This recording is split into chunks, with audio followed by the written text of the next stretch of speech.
On February 12th, 1993, I received a call that no parent wants to receive.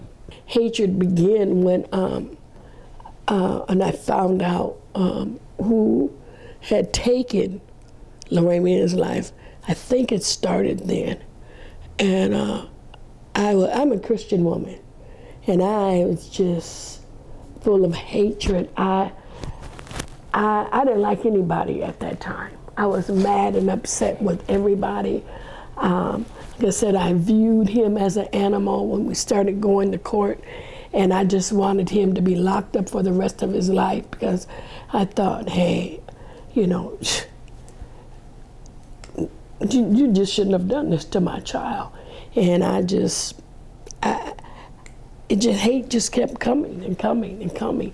You know, the more I'd go to court, and the way things would go in court too, I don't know, I just hated everyone. My family, they started off coming with me, but they didn't continue. After the trial, I got this Two Mothers poem, and it was about two angels in heaven, and because of the crown they wore, they both knew they were mothers here on earth.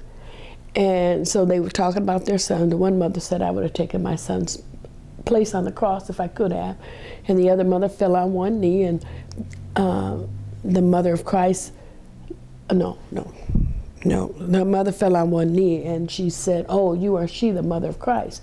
So the mother of Christ lifted her, kissed a tear from her cheek, and said, now tell me of your son, so I may grieve with you. And she said, my son is Judas Iscariot. And the poem just ended there.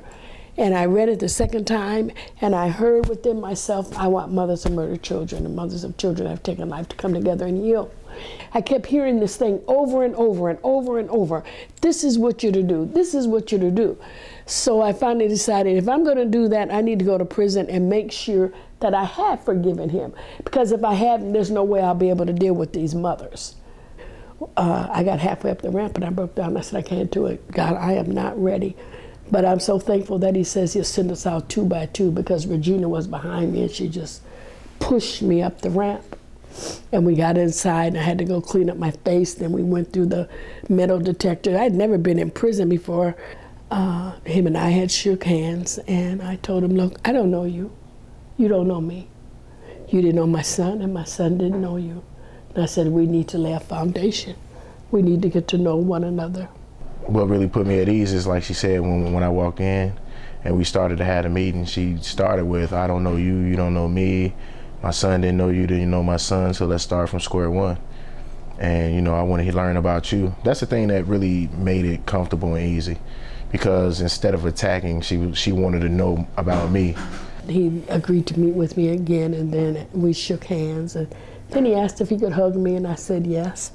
And we walked around the table and we hugged, and they say I was hysterical. I don't remember that part. But I know I began to fall, and I know that he held me up. I mean, he could have dropped me or anything, but he held me up. And I believe that that is where some bonding began to take place.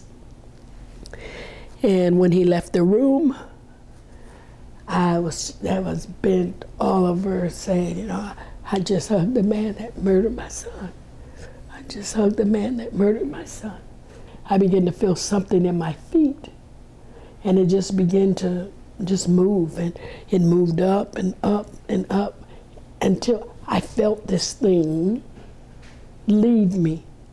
And I instantly knew that all the hatred, the bitterness, the animosity, the anger, I instantly knew that all that stuff was gone, that it was over with.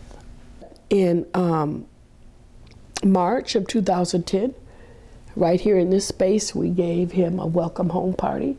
My organization and we have some nuns, Catholic nuns, that live in the hood.